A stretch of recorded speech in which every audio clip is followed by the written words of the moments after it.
आखिर कैसे डूबा दीपक पाराशर का फिल्मी करियर। नमस्कार दोस्तों, मैं जगन्नाथ वर्मा चैनल में आपका स्वागत करता हूं। 80 के दशक में एक अभिनेता बहुत तेजी से उभर रहा था। वो अभिनेता थे दीपक पाराशर। बड़े बड़े डायरेक्टर का मानना था कि वे आने वाले समय के सुपरस्टार हैं। फिर ऐसा क्या हुआ होगा कि वो बर्बाद हो गए। दीपक पाराशर का जन्म 2 अप्रैल 1952 को पुणे में हुआ था। वो एक पंजाबी परिवार में पैदा हुए थे। उनके पिता ने दीपक को पढ़ने लिखने के लिए दिल्ली भेज दिया। दीपक के फिल्मी जगत में आने की कहानी बहुत ही रोचक है। बात 1976 की है। वो उस समय दिल्ली विश्वविद्यालय में ग्रेजुएशन कर रहे थे। एक दिन वो अपने दोस्तों के साथ कॉफ़ी पीने गए थे। वहाँ उन्होंने देखा एक जगह लड़कियों की लंबी लाइन लगी हुई है। उन्होंने पूछा कि यह क्या हो रहा है। एक लड़की ने बताया वह मिस दिल्ली की कॉन्टेस्ट है। वही दूसरी लाइन भी लगी थी लड़कों की। दीपक ने पूछा तो एक लड़के ने बताया कि मिस्टर दिल्ली के लिए लड़कों की लाइन लगी है। इतने में दीपक के दोस्तों ने उन्हें चुनौती दे दी, तुम 6 फीट के हट्टे कट्टे हैंडसम लड़के हो, तुम मिस्टर दिल्ली बन सकते हो। दीपक ने वहां अपना नाम दे दिया। दीपक ने सभी को पछाड़कर मिस्टर दिल्ली बन गए। इसी प्रतियोगिता में पूनम ढिल्लों मिस दिल्ली चुनी गई थी, मगर अभी बड़ी सफलता मिलनी बाकी थी। मिस्टर दिल्ली बनने के बाद उन्हें हवाई जहाज का टिकट मिला और अगले दिन मुंबई बुलाया गया मिस्टर इंडिया कॉन्टेस्ट के लिए। वो 1976 में देश के पहले मिस्टर इंडिया बन गए। बस यहीं से उनका नाम पूरे देश में सब जानने लगे। एक से बढ़कर एक मॉडलिंग के ऑफर आने लग गए, मगर दीपक का फिल्मी जगत से अब तक कोई ताल्लुक नहीं था। 4 साल तक वो मॉडलिंग करते रहे और डायरेक्टरों प्रोड्यूसरों के चक्कर लगाते रहे। अचानक उनकी किस्मत पलटी साल 1980 में।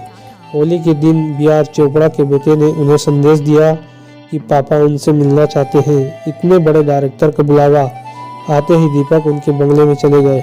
वहां पहुंचते ही सामने बी.आर. चोपड़ा और उनके साथ कुछ और लोग भी बैठे थे।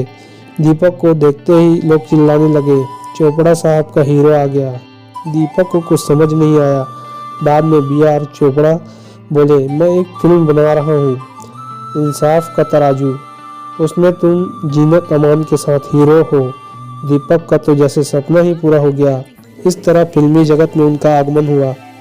इस फिल्म ने उन्हें बहुत नाम और पैसा दिया और पहले ही फिल्म से उनका डंका बजने लगा। इसी साल उनकी एक और फिल्म आई, नाम था आप तो ऐसे न थे।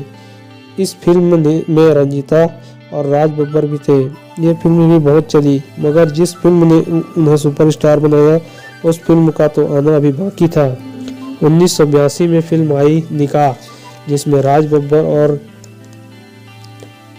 और सलगा आगा भी थी। इस फिल्म ने फिल्म जगत में सनसनी लादी। दीपक का करियर सीधा 7वें आसमान पर पहुंच गया।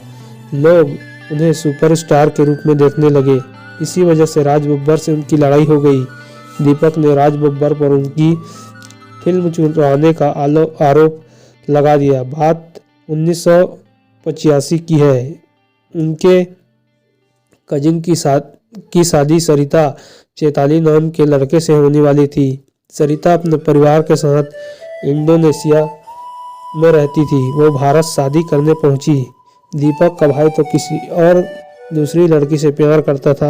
अब क्या करें, दोनों परिवार ने सरिता की शादी दीपक से करा दी। उनकी एक ही बेटी हुई राधिका। अब आपको बताते हैं कि दीपक पाराशर का करियर कैसे डूबा।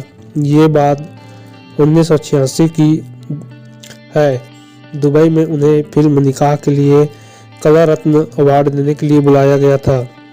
दीपक वहां गए हुए थे। इसी दौरान वो घूमने चले गए और एक बोर्ड पर सवार हो गए।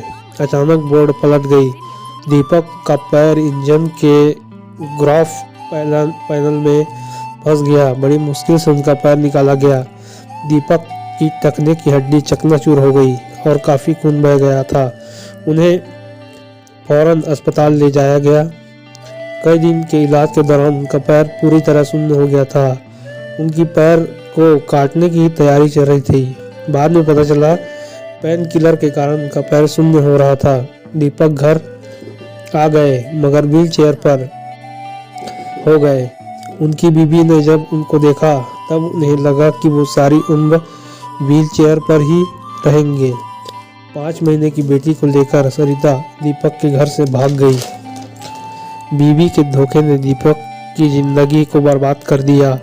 वो डिप्रेशन में चले गए और कुछ समय बाद उनका पैर ठीक हो गया, मगर दीपक का करियर और जिंदगी पूरी तरह से तबाह और बर्बाद हो गई थी। उन्हें दोबारा वापसी की सोची मगर ए ग्रेड के डायरेक्टरों ने उन्हें ना कर दिया। इसके बाद कुछ बी ग्रेड फिल्मों में छोटे मोटे रोल उनको मिला, मगर एक सुपरस्टार के कैरियर का अंत हो गया था। बाद में वे टीवी में आ गए और रोजी रोटी चलाने लग गए। 2016 की बात है। उनको गले में परेशानी होने लगी। चेकअप से पता लगा उन्हें गले का कैंसर है। अब वो उनको मौत सामने दिख रही थी। उन्हें हिम्मत नहीं हारी। बड़ी मुश्किल से इलाज हुआ और उनकी जान बच गई। दीपक अब 70 साल के हैं और अकेले ही जिंदगी जी रहे हैं। यह जानकारी और वीडियो आपको कैसी लगी? अगर आप इसी तरह के वीडियो देखना चाहते हैं तो हमारे चैनल को लाइक करें, शेयर करें और सब्सक्राइब करने के साथ साथ बेल आइकन को भी प्रेस कर दें ताकि हमारे आने वाले वीडियो के सभी तरह के नोटिफिकेशन आपको हमेशा मिलती रहे। तो मिलते हैं किसी और वीडियो में। तब तक के लिए जय हिंद, जय भारत।